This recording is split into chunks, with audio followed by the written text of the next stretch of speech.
Okay. Hari Om. Request more people to turn on your videos. We will start.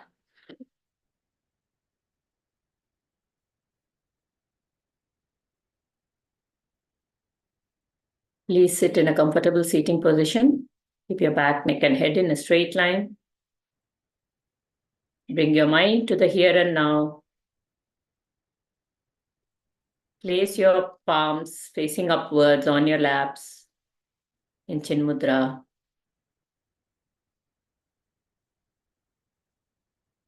Bring your mind to your breath.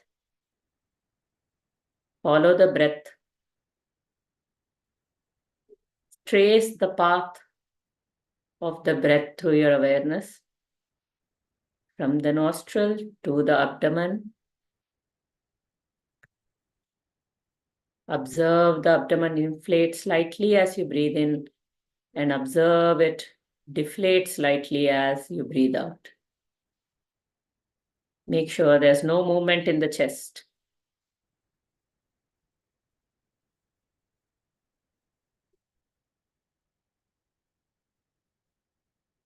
When you move, the moment you start breathing all the way to your abdomen, your body starts relaxing.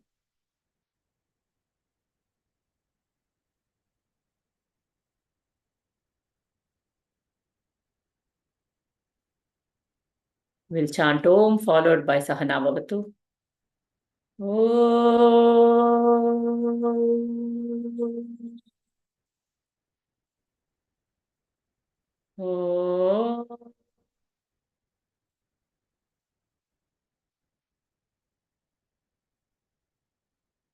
Om.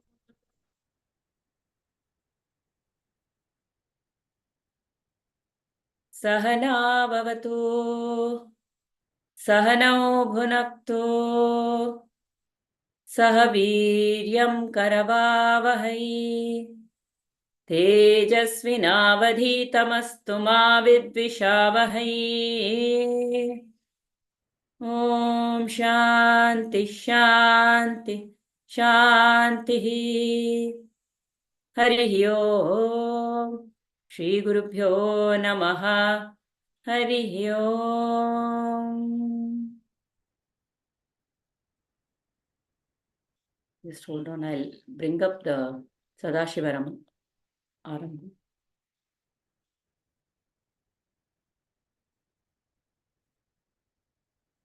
Give me a minute.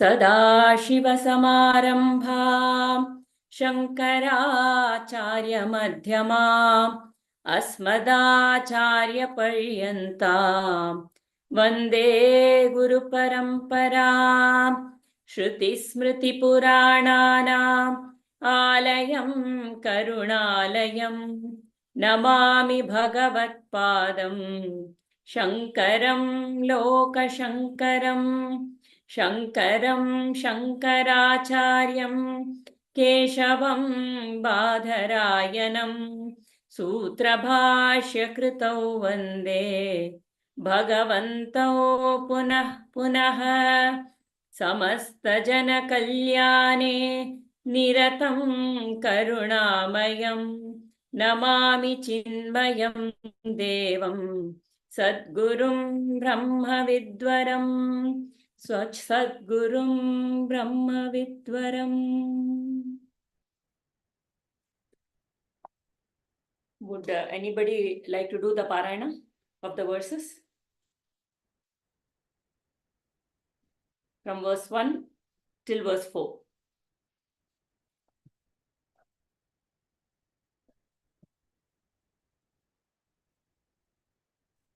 Ma'am, the pronunciation might be. Please go ahead. Don't worry. We learn that way. Tapobhishina papanam shantanam vitaraginam. Should I say it twice? Once a single. Mumukshunam apekshayo.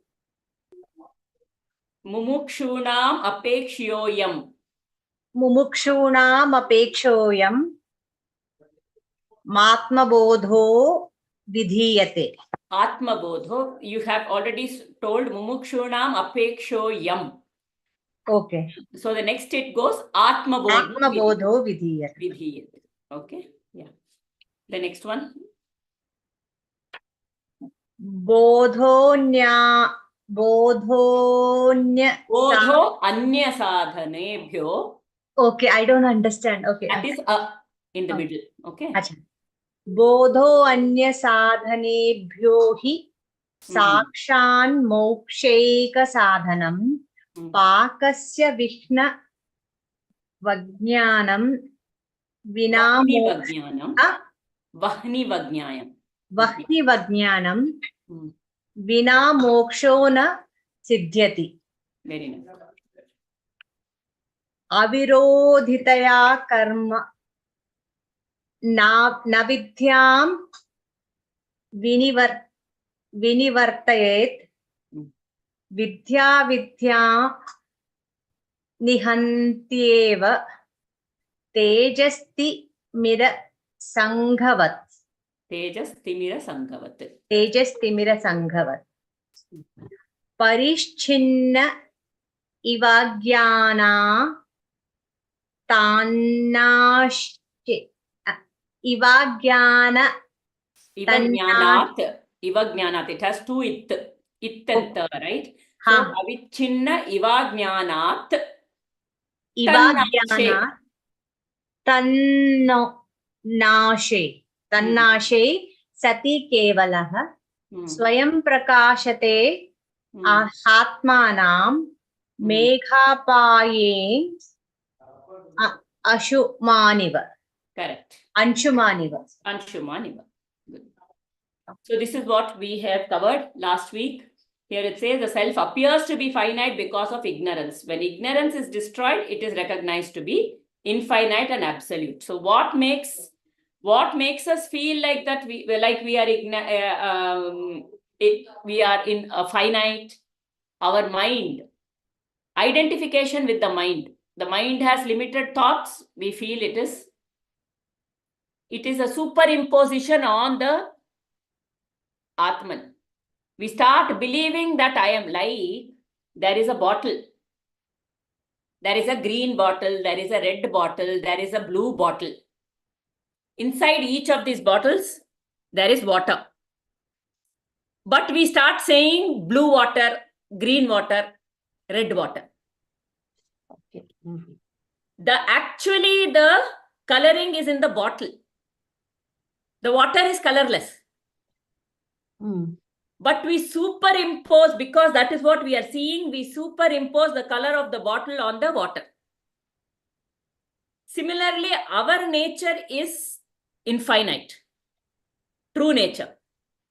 But because of the coloring of the mind and the intellect, we start thinking that I am this mind.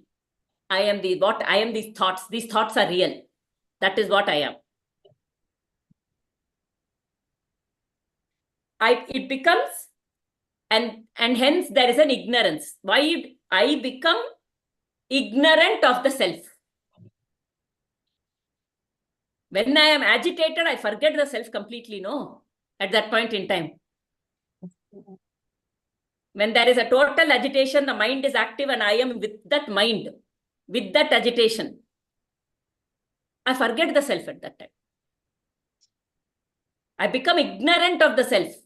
I think I am the thoughts and I get identified with it. Right? No, even that person said this person is like that only. Everybody is feeling that way, so I am right.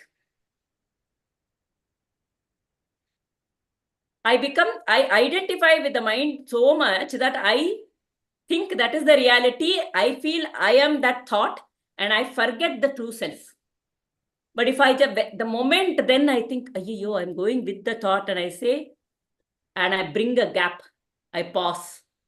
and I just observe the thought. I just become an observer. At that time, I go into my true self. And this thought that is coming, I realize was only a superimposition on me. It is separate. It was a superimposition of me, but right, actually it is not me at all. It is separate. I am able to observe the thoughts. If I can observe this book is not me, no. Similarly, when I am observing the thought is not me, no. Okay. When I am able to observe the thought separately, without getting attached to it, I am not the thoughts then. Because I am the observer of the thoughts. Just like this book is not me, I am the observer of the book. The thoughts are also I am observing. So I am separate from the thoughts. But when I become attached with it, I become finite. When I become detached from it and I become with the self, it's limitless, infinite possibilities that open up for me. And bliss. Satyam, Shivam, Sundaram. Shivam, auspiciousness. Satyam, truth. Truth gets revealed when I get detached from that thought. What is the thought? Truth gets revealed to me. Did we read up these? I don't think so, right? We were only in the first paragraph. First paragraph. Yes, the sun gets revealed as the clouds pass away.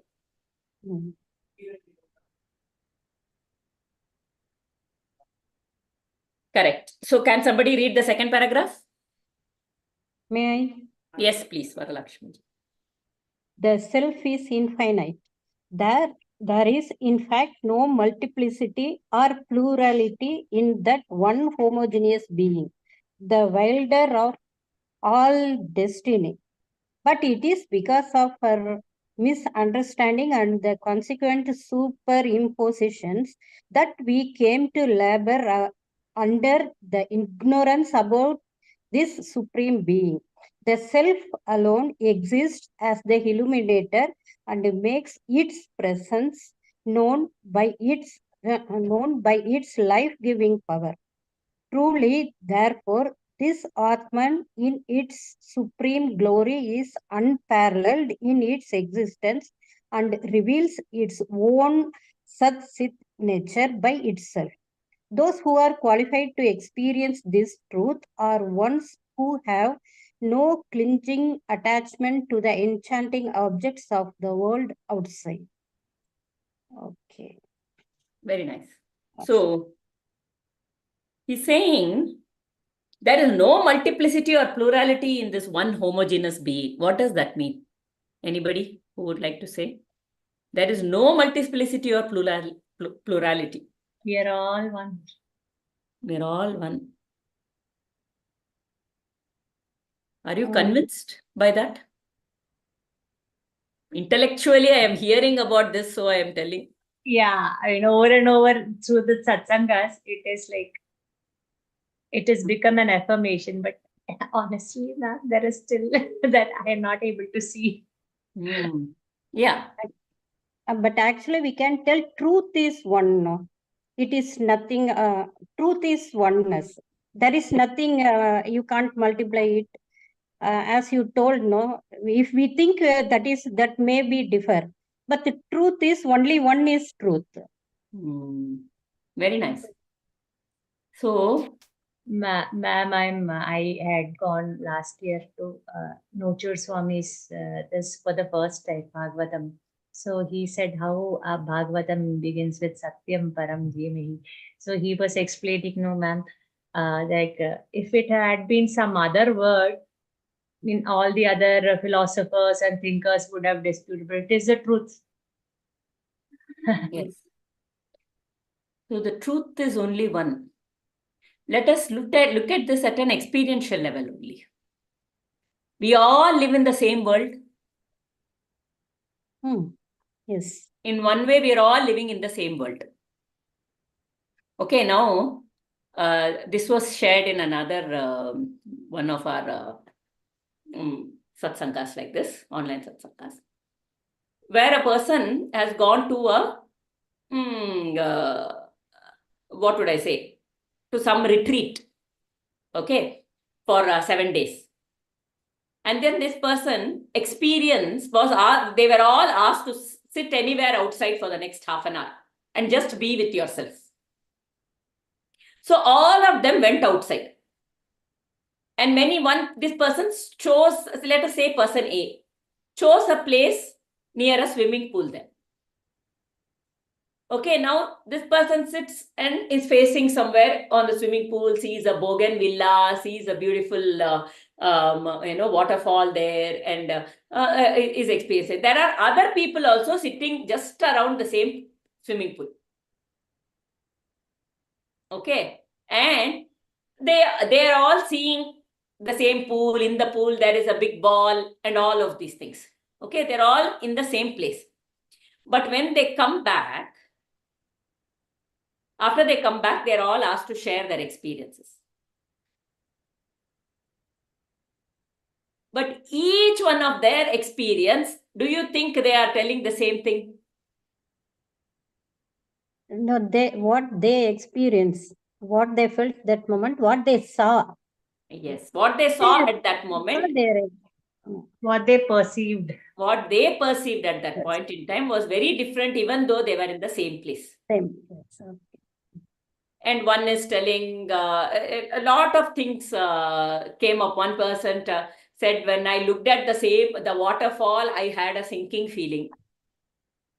I was also falling down like that. Another person says, when I was looking at that waterfall, I felt elated, so calm, and isn't it? So what we are seeing is the same. Both the people seeing that are seeing only the same waterfall. But our perception of it, why is it different? Why do you think it was different? One person felt absolutely calm with the sound of the waterfall. Another person felt sinking feeling with the waterfall. Because we all have a different mentality, and our thought process and our beliefs, attitudes, everything is different. Exactly. It depends on my inside, what I feel inside. That exactly, reflects my outside. state of mind, correct. So what is happening? My state of mind, now I am imposing on that waterfall. Based on that, I am perceiving that waterfall.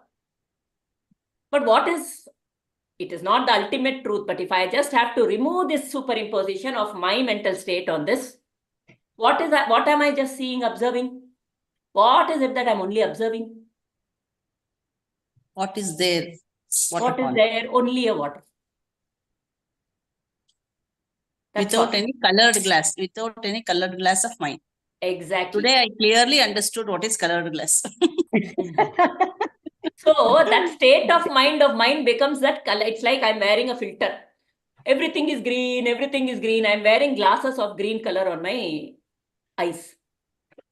Everything is green. Somebody else is saying, no, but it's not green. No, it is green. Can't you see it is green? And another person is wearing a red color filter and saying, no, it is red. It is not green. And we end up fighting. No, my truth is the higher truth. Your truth is the higher truth. Each one is fighting. But the truth is, both of us, there is a difference because of that filter in our mind. The filter is our own state of mind, our own emotion, all this superimpose upon the truth. As they had shown that frog and snake, how the snake sees the frog. Yeah, exactly. Thermal drawing usual. So yeah, so I see Divya like this, but a snake will see you like a heat body, right? It's our perception. So there is a superimposition because of that, it becomes limited, our perception. The moment I remove, so like that, my sense of who I am is also limited because of my perceptions. Many people, to put it down practically, have issues with standing in front of a mirror and say, I like myself, I love myself. I can do it. This is at a simple. Ma'am, I'd worldly like thing. to share one experience. In Yes. the year 2009 or 2010, we were in Pune, my husband and me, and my son was just 3 years old, and that was when we got his diagnosis. So we had acceptance issues because he was born full term and all his physical milestones were on time. So again, that we both got very stressed and we were constantly fighting. So we went for some counseling. So that psychologist, she introduced me to Louise Hay and her philosophy, and she gave me the book "You Can Heal Your Life." And she told me you daily you have to stand in front of the mirror and say, "I love and accept myself exactly as I am." And if the other person does something wrong, you have to say, "I forgive him and release him to God." That thing I could do, but I could not stand in front of the mirror and say, "I love and accept myself exactly. Because it was very, I don't know, it was very shallow thing to say, or how can I just say it without meaning it? That's what I thought. Yeah. Yeah. So we put that filter that it's a very shallow thing. It's very vanity. I mean, it's like vain. I tell myself I'm loving myself, that I am good and I'm good. What is this self, the praising or something? But actually, that is what, no, that higher self. It is the divine. The divine is beautiful. When I know that the divine within is, with that knowledge, when I come to know that divine is so beautiful within, it's Satchitananda that is given here, no? Sat and Chit. It's existence and consciousness, that observer. As an observer, it is beautiful. Life becomes beautiful. No problems, no issues. I am just observing life. I am connecting with life when it is needed. I am separating myself from life. I am absolutely in control. Like Krishna, he said, no. At the end of when Uttara's baby was born, Parikshit, the baby was born still. It would not, it didn't cry because the Brahmastra was there, and Krishna, of course, protects the baby in the womb also. The baby was still, so he says, if I have been a Nitya Brahmachari, then may this child come to life. Yes, he told me. If I've been a Nitya Brahmachari, how he had so many wives, he had so many children, 18,000 wives. and so many children also he had. If I have been a Nitya Brahmachari, because he was always in the observer mode, he acted in the world as an observer without getting Attached. caught with any of his upadhis, the mind, the body, the intellect. He performed his role. He actually performed his role in the world as an observer, as the witness conscious, as the Sakshi, as God himself, as the Supreme. He was constantly in that. Never bothered about, when he was even in Vrindavan, he was never bothered about what people would think about him. When he felt it was right, he went ahead and did whatever was needed.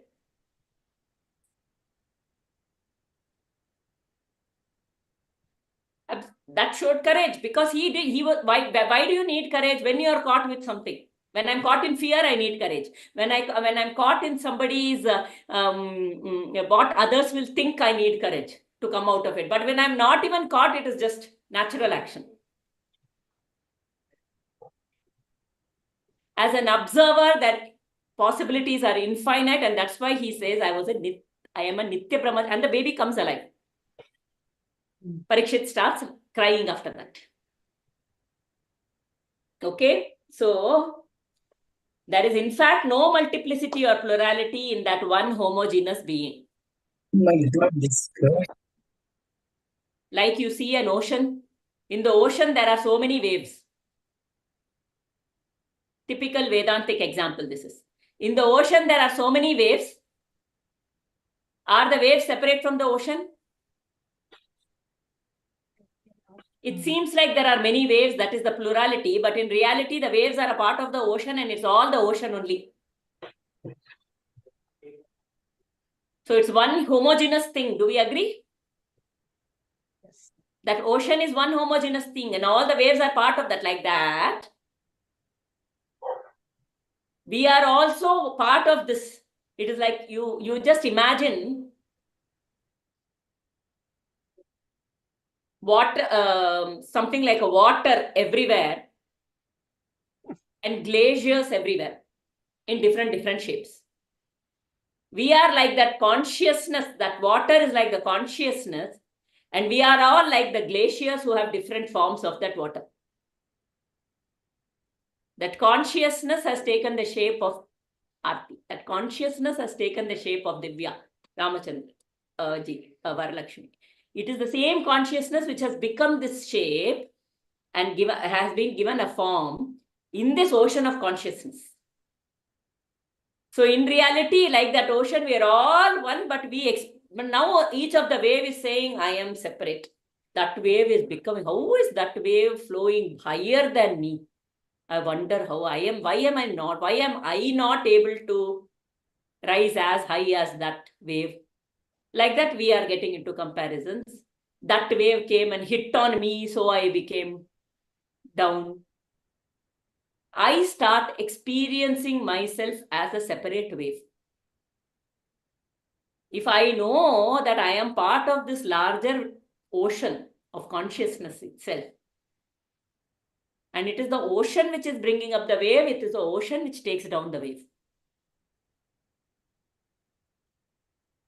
Then whatever is happening, it's just a flow. Then it is infinite. Because I feel part of that ocean, then I feel infinite. As a wave, I feel limited.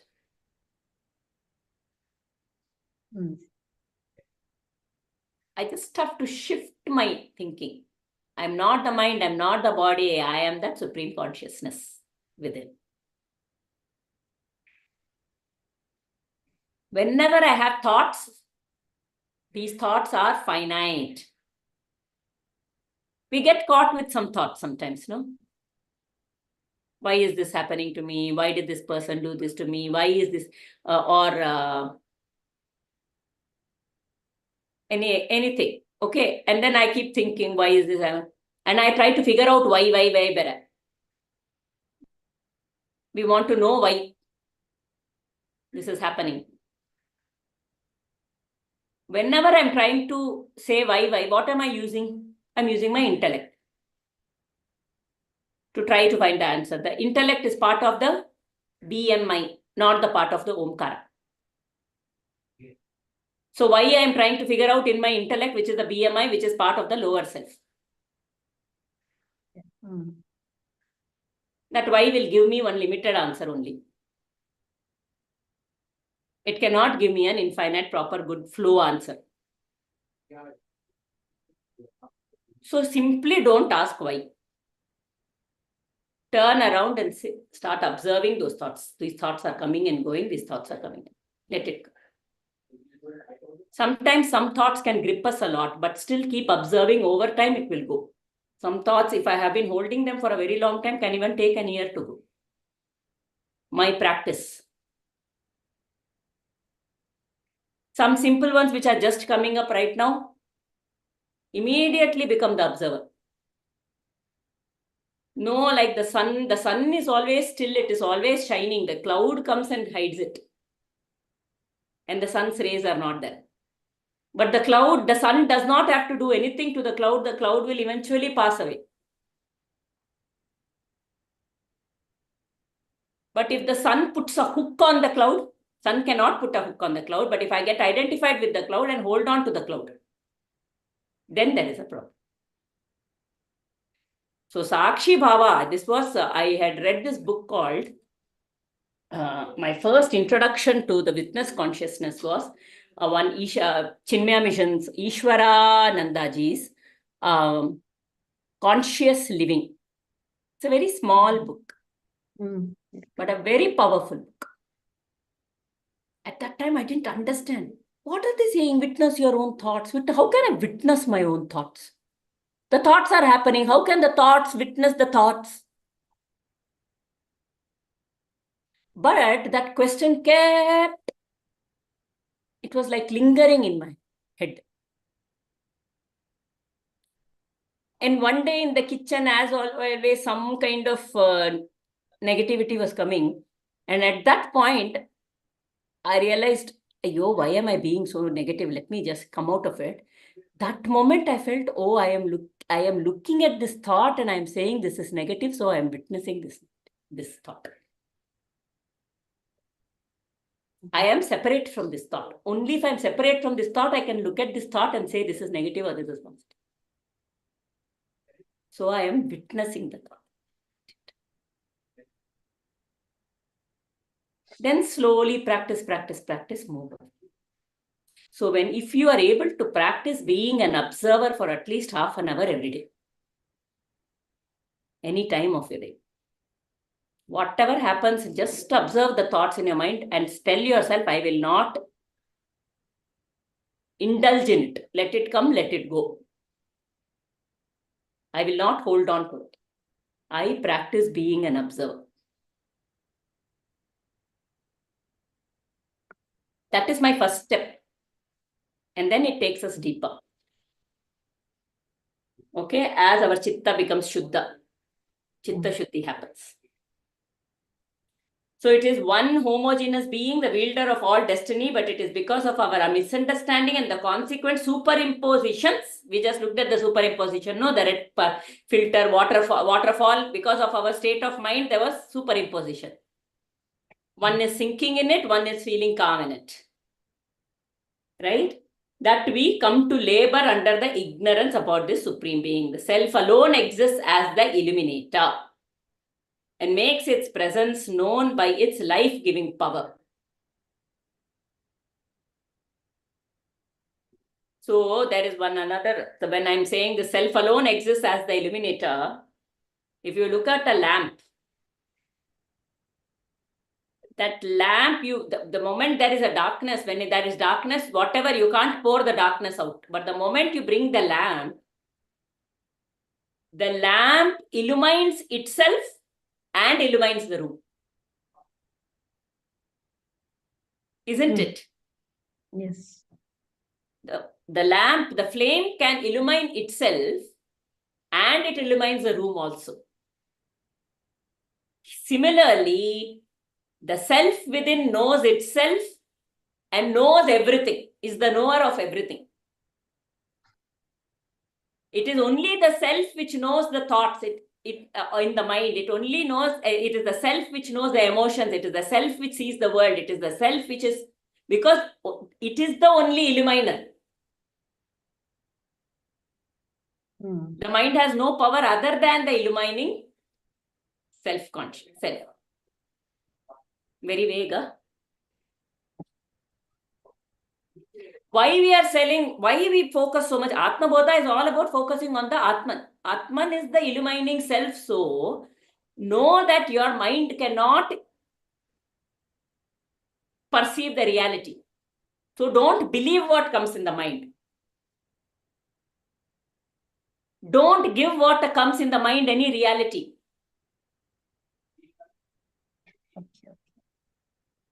I am talking about psychological.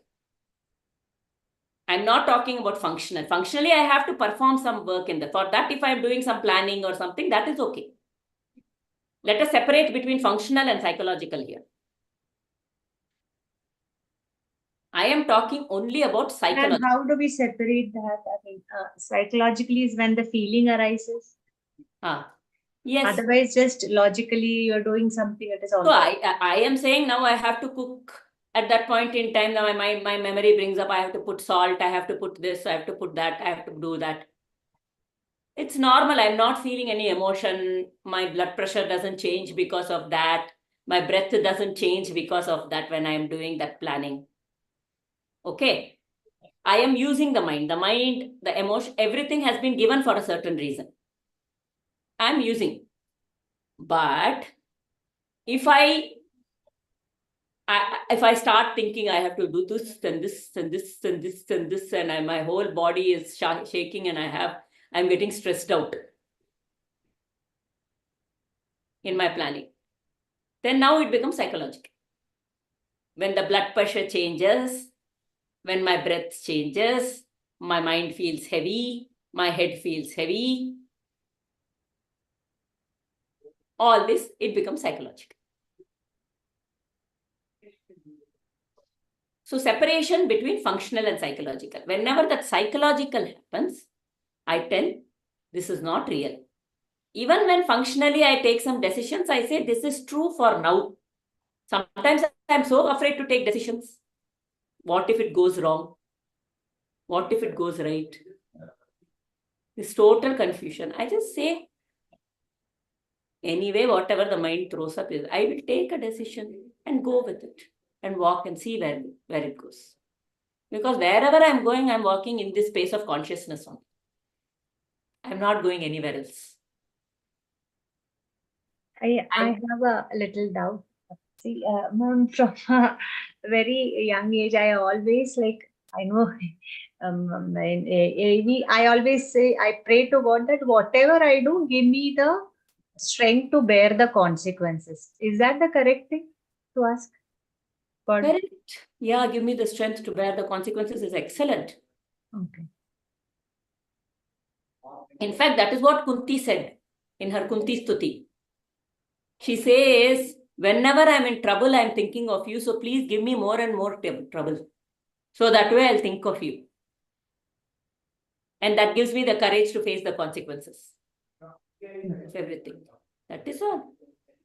Give me the courage to face the consequences. Initially, it will feel like I need courage. Afterwards, it becomes a habit to practice. I do it more natural. I walk. It's a very good statement. So just take decisions, walk through, and whatever happens. Like Parikshit in this thing also. He had put the snake on a sage's neck in the Bhagavatam. That moment he was hungry. He was a very good king. He would never do something like that. But he puts the snake on the sages who was meditation. That sage was in complete samadhi. He didn't know what was happening around. He keeps calling him and says, I want some water, I want some food, I'm very hungry. And that sage is in samadhi. He is not responding. So in that hunger, Parikshit takes a dead snake nearby and puts it on his neck and goes. And after leaving from there, he realizes, why did I act like this? It's so unlike me. I did something very wrong. So then he says, please let me face the consequences. Whatever are the consequences, I accept them. He looked at the truth. He didn't try to justify it, but I was hungry. No, so that is why I did it sometimes. In hunger, people do this, so it is okay. He didn't try to justify. He says, I did something wrong, so I will. He faced the truth. It was not respectful to do that. I did it. I will face the consequences. As simple as that. Sometimes we are in doubt, did I do something wrong? If I have done something wrong, I will face the consequences. No, shall I add one point here to Divya's statement? I think why should we always think that my action will have a consequence which will be difficult for me?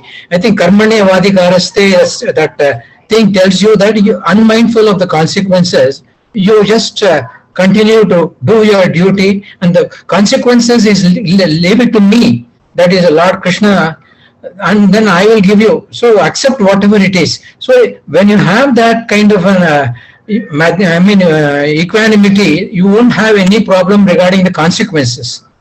Automatically things will roll out very well.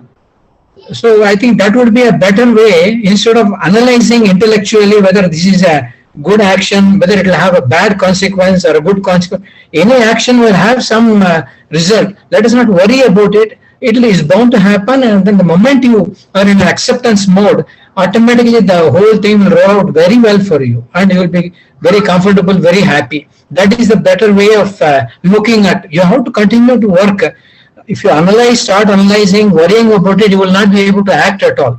So that is not what God wanted us to be. We have to be our natural self, like a spontaneity, like children. A child doesn't think about the consequences of its action. It just keeps on playing the life, and it's always happy. The moment you start playing unmindful of the consequences, you will be always very happy. That is what I would like to say that. Thank you very much, Ram. Beautiful.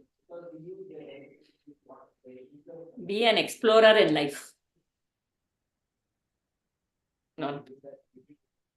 So those who are qualified to experience, and it says truly, therefore, this Atman in its supreme glory is unparalleled in its existence and reveals its own Satchit nature by itself, like the light illumines itself. I have to seek it. I have to seek to know the self. Then the self will illumine itself and reveal itself to me.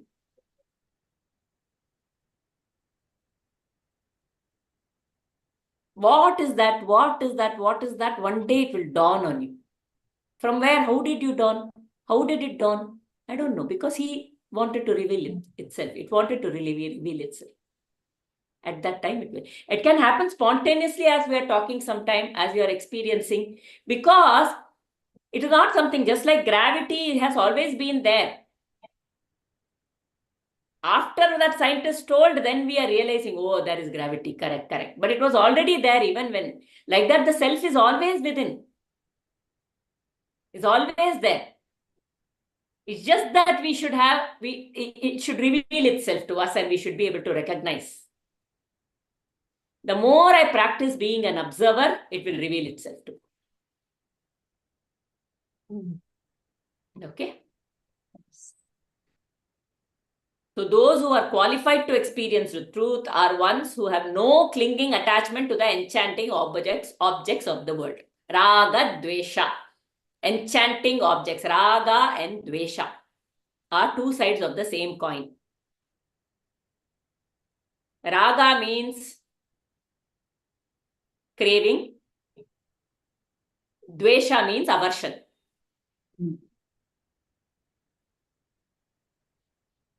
I am sitting in meditation.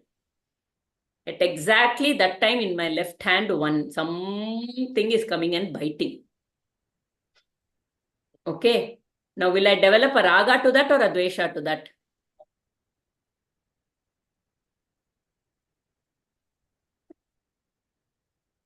I want it to go away. Dvesha. Right? I want it to go away. So now from my meditation, I will move. I'll take my mind has gone to that itching. I want that to go away. Dvesha. Now I will take my hand and I will scratch. Now I have given in, again it will itch me again. Have you ever seen? The more you scratch, the more it itches. Itches. Yes. Isn't it? Now again it will itch again. Now that you have given importance to that, no? Hand will want to go back again and again to scratch. Meditation out of the gone. I am not able to stay stable. Constantly my mind is going to the itching. Is it there? Is it not? That aversion. Similarly, when I don't like something and I run away from it, it will happen more. When I want something and I go behind it, it will run away from me.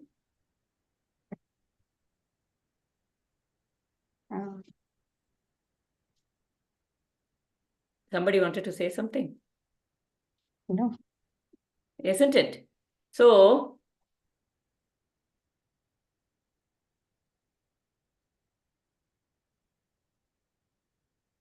when you have a lot of money and you're still not ready to give anybody, you keep going after money, you're getting that money, but that feeling that the money is enough is not entering into you. No matter how much you have, it doesn't.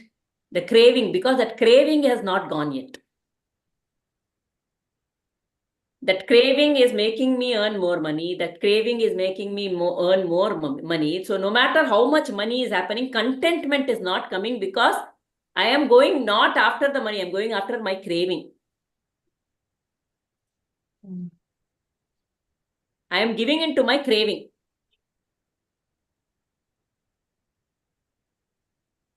That craving is for money. The money is actually enough for me, but still that craving has not gone, and hence I still have that feeling that things are not enough.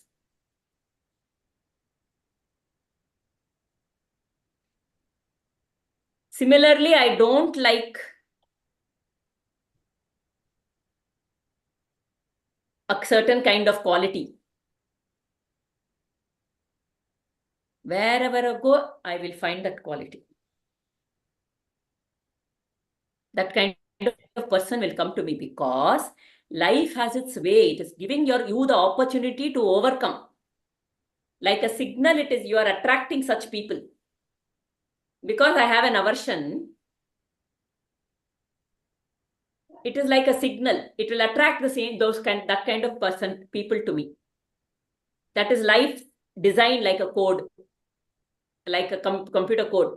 It is a design. So when I don't like a certain quality, those kind of people will appear more and more in my life because life is throwing an opportunity for me to come out of it. But I will keep running away from it, and everyone's like, how I have heard this, right? When things happen to you again and again and again, how can you forgive or think it is okay and be calm, be in peace when things are happening again and again? Why are those things happening again and again in your life? Because there is some deep aversion within, which I have not tapped and come out of yet. And as long as that is there, that is a superimposition. And the world will look like that for me. It's not that that person has that quality. It is that I am seeing through that superimposed aversion. And hence it looks like either we want to experience something or we want to avoid some experience. Always. Why do I associate something as, this is a question. Why do I crave for something? Why do I crave for something and why do I avoid something? I think it gives certain happiness when you get it, and then also by the same logic, to avoid something or to be away from a thing which is very difficult to face or which you don't like it. Again, that's a kind of happiness. You will be unhappy if you have a bad thing, and you will be happy when you have a good thing. That is all a state of mind. That is how it is. Pain and pleasure. What I want, I go behind it because You're attached to that. You're attached to that thing. Exactly. We experience a feeling of good or bad. So this is a good experience, pleasurable experience. So I crave for it. I like it. I want more. Even meditation can become very dangerous. You sit and one time you had, like that pulses coming out of you. It's a beautiful shower of pulses coming out of you. Very pleasurable experience. The next time you sit for meditation, you will have the expectation of that pleasurable experience again. Oh, today's meditation was not that great. I didn't have that Comparison. And I seek now that meditation I do to experience that pulse. So they'll say, don't go with any expectation when you are meditating. Or today I sat, so many thoughts were coming. I am not good at meditation. I will not meditate. Whenever I sit for meditation, my mind is full of thoughts. What is the point? I'm anyway not able to meditate. So I will not do it. Even in meditation, it can be a very huge block. Today, my mind was filled with thoughts. No problem. I'll try again. No expectations. Just to do, just to put your effort. Just keep doing your effort. Whatever he said, Ramachandran ji said, Karmanyevadikaraste ma phale. Don't think of what will come, what will happen. I have decided to do meditation every day at this time, whether it was good today, whether it was great today, whether it was not so good today, I will do it every day. And I do it today. How do I do it? I just sit. Now I come out of craving and aversion.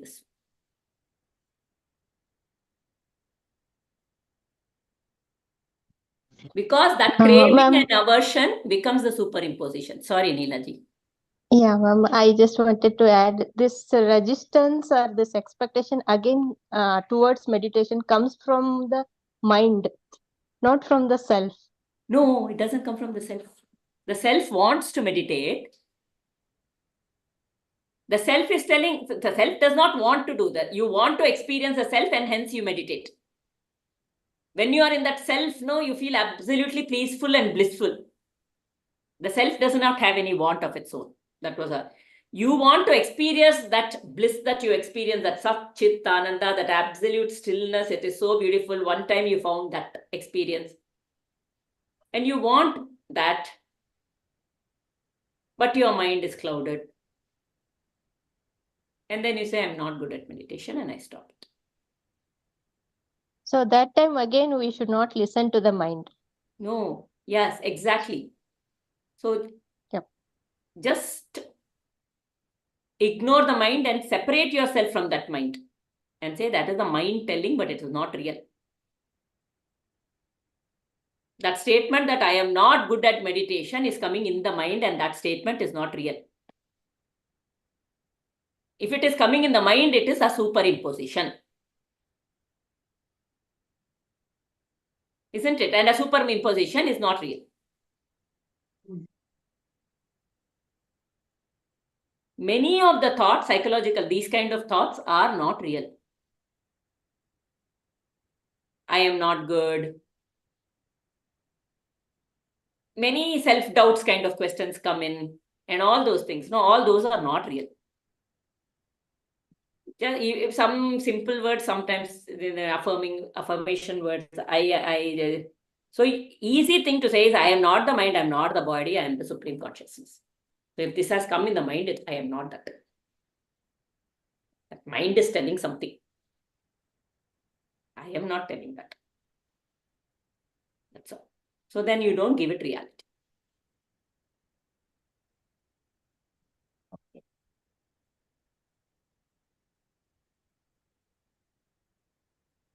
So that is no clinging attachment to enchanting objects of the world outside. My pleasure and pain is only for the world outside, or for whatever experiences in this world. Meditation is also happening in this world. But if the seeking happens for the supreme self, craving, and when it has turned around and the raga or dvesha is pointed to the supreme self, then we hear all the tukarams and all the dasa. Why are you still not coming to me? That is a craving, no? But that craving is not for the world. It is to experience that supreme bliss, the supreme consciousness. Why am I still not able to see you? Why are you keeping me away from you? All these, dasas and all, they make those kind of songs. They bring those kind of songs. So turn 180 degrees around, from the world to the self, from the world to the self, to the divine.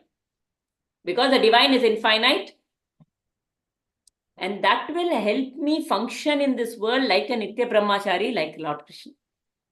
Ultimate.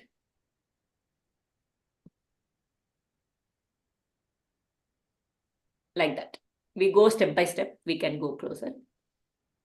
And he was God, Aham Brahmasmi. He was complete, he was Brahman himself in a form in this world.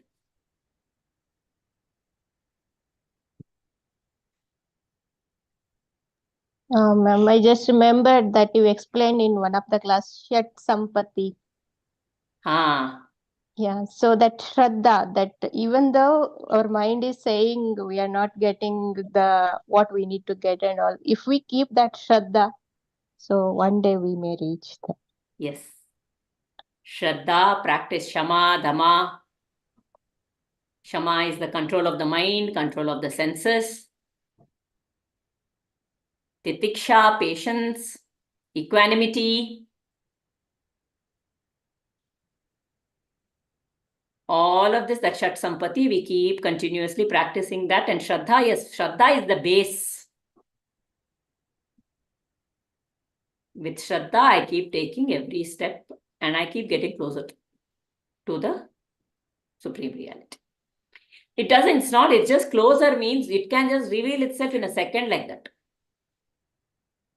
If this being is ready, if this jiva is ready. All this work over probably this janma or last janma that we are studying Atma Bodha itself is some kind of seed is there. That is why we have had this prarabdha. I have not chosen it. I have been chosen to read it. So some seed was there. And that is why this, even I am able to come this far. So the process is happening. It is beautiful. We just have to be Shraddha, keep moving.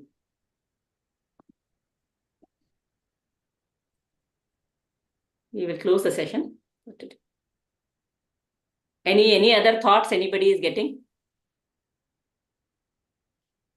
Want to think of what all superimpositions are there in our mind before we close? Some very typical superimpositions that come up in my mind that color me and make me behave in a way or make me act in a way that I am not the self.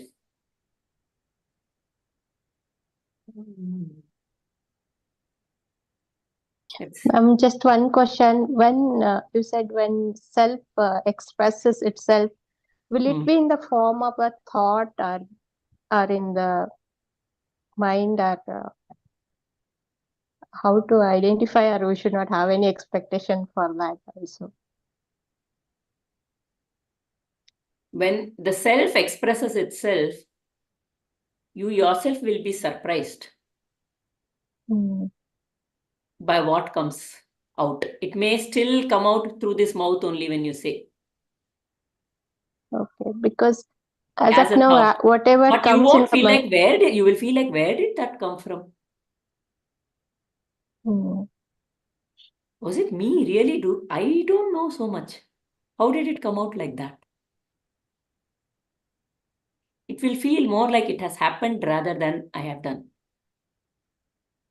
Okay, ma'am.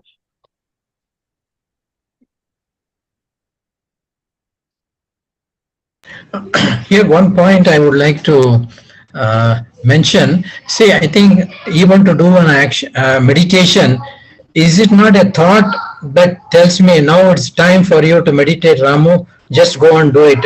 But when we say that, don't give credence to the thought. Thought is a thing. How do we justify? In some cases, we say don't go with the thought, just ignore the thought. And again, when it comes to an action which is like meditation or thinking about God, that is also a thought. How do I say that, okay, accept this thought and then ignore that thought and all? So there is a little bit of a very good. That is why I differentiated as functional and psychological. Another beautiful point that came out here is Raga Dvesha.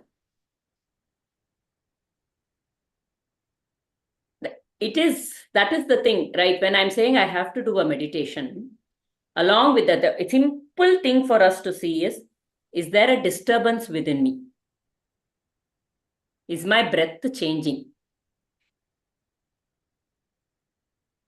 Is functional thought. So here, let us be very clear. We are not saying thought is wrong itself. We are not saying we should not have thoughts.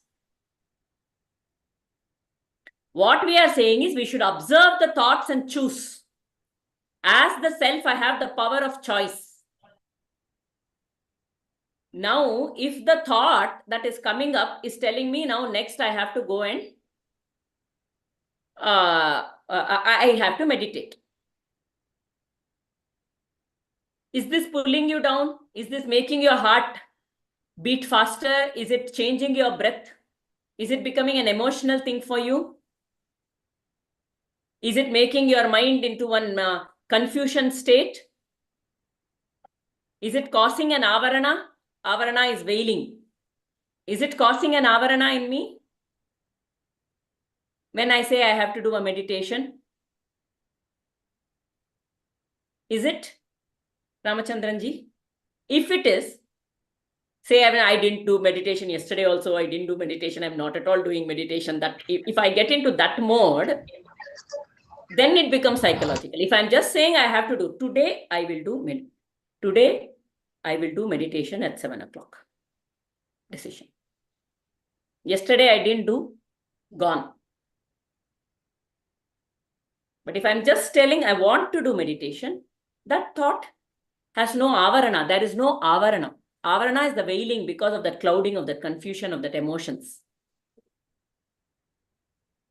Is this making sense, Ramachandranji? Yeah, I think that would be.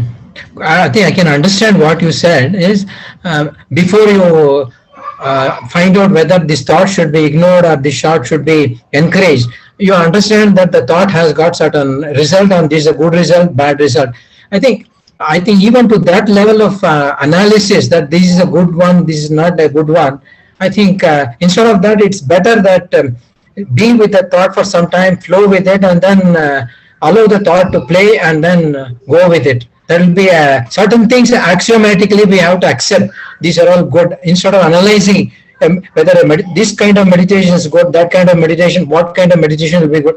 All these things are little. I think it will start happening for a period of time, but we have to go with it. That is, you are right. So which marga should I take can also be a confusion sometimes. Some people are going towards bhakti. Is bhakti right? Is this is right? I am getting pulled by everything. Should I be with only one marga? Should I go to too many margas? Is it okay for me? For all this, there are no answers. I just have to be. These questions will come. These questions will come through. Clarity will come when it is have to come. You just walk the path, and when whatever comes, it will come according to your flow, your trajectory. Whatever comes, it will come. I don't have to analyze it. Analysis and emotions, because I can never be right in an analysis in these things. So don't analyze. Just accept with Shraddha. You keep doing whatever is coming your way, and automatically you will be pulled into the right way. You will be taken. You will be led. Like Krishna holding your arms and leading you, you will be led. You just keep going without analysis. It may come, the thoughts will come, witness it, allow it to just flow and go up. Don't get caught with it and say, I have to figure it out. I want to ask somebody. I have to know. Should I do this? Should I do that? Should I not? Should I let go of this? All this, if I try to figure it out with my finite mind, I cannot actually figure it out. That is something I should be very clear about. Hold his hand and he will take us, lead us into it. Very rightly said, Ramachandranji. Ma'am, one doubt I always have is, I know acceptance is very important. What? Acceptance is very important of the situation. So even of the thoughts to a certain level, and you have to accept them without. You don't have to. I mean, as you said, you don't have to get entangled in it and think further. But you have to accept the thought. Then what? I mean, everything we should accept. That is where I'm not able to. I'm having a little. What is acceptance?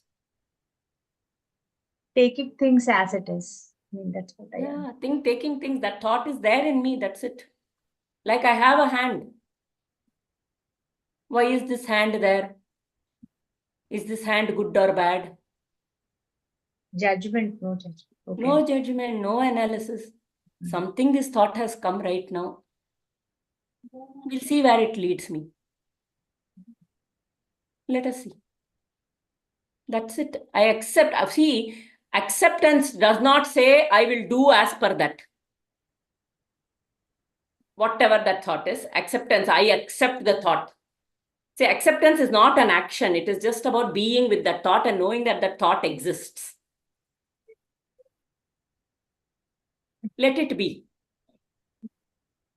Like, if you have to have an example, say, today I'll just give an example. Today I don't feel like going to work. Today I don't feel like going to work. If I indulge in it, I will say, why am I feeling like this today? That I don't want to go to work. I think is it because that person talks like that? That is why I feel like this work, or is this work not giving me the satisfaction that I used to have earlier? And that is why I'm feeling like this. All this analysis and so many thoughts I'm adding. That was just that one today. I don't feel like going to work. One thought came. Now I'm adding so much to it and I'll make it a reality. Overthinking. Overthinking. Now, if I just think, today I don't feel like working, but I have to go. Let me do what I have to do. Let that thought be where it is. I have to do what I have to do. I will go to work. That's it. Or I can also decide today I don't feel like working, so let me take off today. It's okay. No analyzing. Okay. Today I feel like that. That is it. But if I give in to that thought, there is a danger.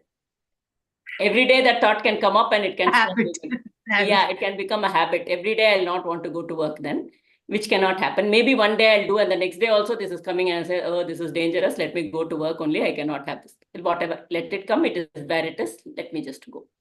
So you are not acting on the thought. The thought is there. You are choosing to take it or not to take it. That's it. You're not analyzing the thought. You're not adding a good or bad to it, right or wrong. That is what, when we are looking at, is this a good thought or a bad thought? We are trying to see, is it according to dharma or not? Judgment. And Krishna says, Sarva dharman parityajye mamekam sharanam vraja. Don't get into the action of analyzing right or wrong, good or bad, because this finite mind cannot figure it out. Mamekam sharanam vraja. Just surrender to me. Just accept and say, okay, let us see where it goes. Whatever happens, we will take it. That's it. Keep walking. This thought has come. That's all. I mean, we have to use the willpower or what? We have to use the willpower. Willpower to go beyond that thought. Yeah. If it is so strong, why do you need to use willpower? If you separate yourself from the thought, you don't need willpower. There is some important work is there in the office, but you feel like not going for the work and not doing it. Yeah. So then you have to say, but it is important. It is not willpower. That is important. One thought is saying, I don't want to go to work. Another thought is saying, but it is important. But it is important. So now you are separate. Which one will you choose? Yeah. So somewhat maybe willpower, you can say. Yeah. It's about when you have clarity on, when you have the power of choice with clarity on what is the priority, you can go.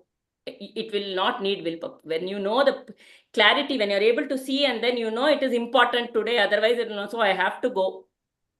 It is fine. So many women do know, I am not well, but we get up and we have to cook. Yeah. Because I know it is important. So you can say willpower. Yeah. It is about knowing the priority there. Yeah. Prayer.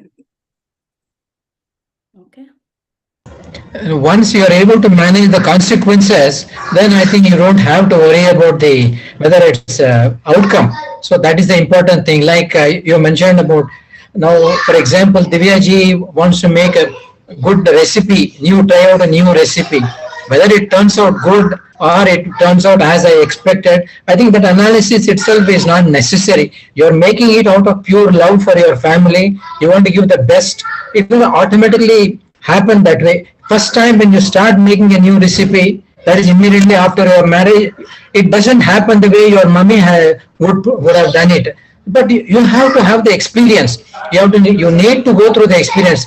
So I think we should avoid experiences that life wants you to equip yourself and give you more and more. So the moment you start analyzing, then you will start avoiding. Avoiding is not the way it's intended. Life's intention is to go through the life's experiences. You will learn more and more, and then you will be empowered. You will be equipped to deal with it more and more. That is how it is. It's like your early morning cooking doesn't give you any kind of stress.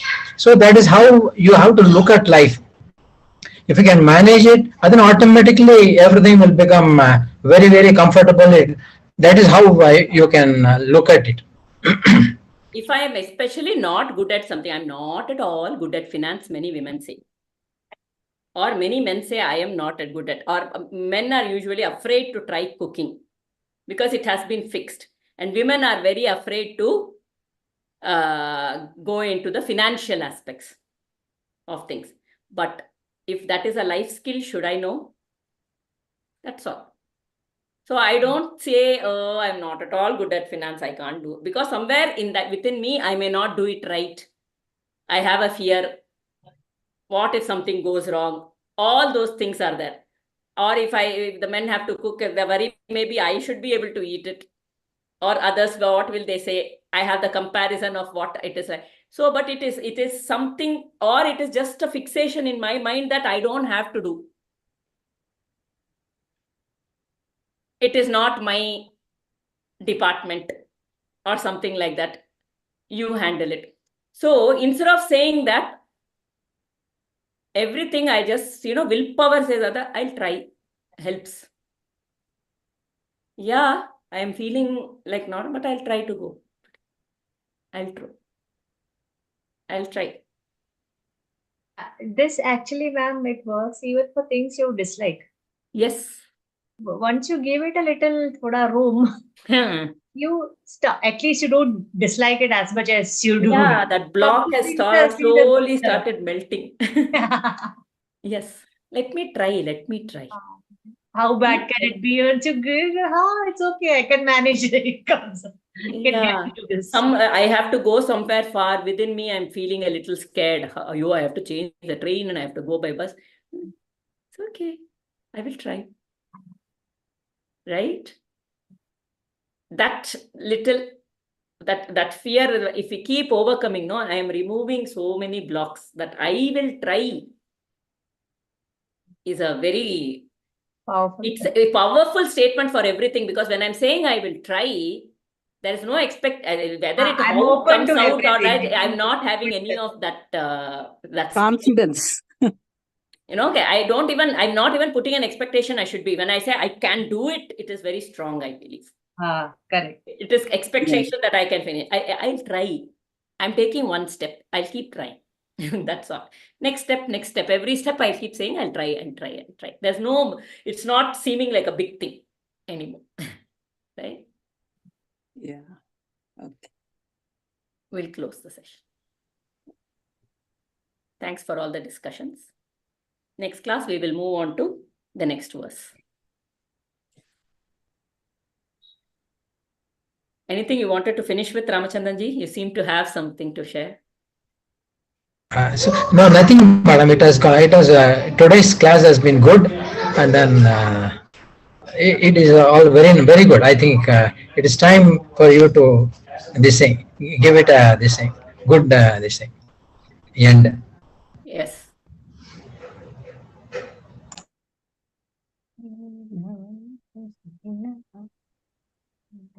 Oh. Asato ma satgamaya, tamaso ma jyotirgamaya, mrityorma amritam gamaya, sarve bhavantu sukhinah, sarve santu niramayah, sarve bhadrani pashyanto, ma kaschid dukkha bad bhavet. Om Shanti Shanti Shanti. Hari Om Shri Gurubhyo Namaha. Hari Om.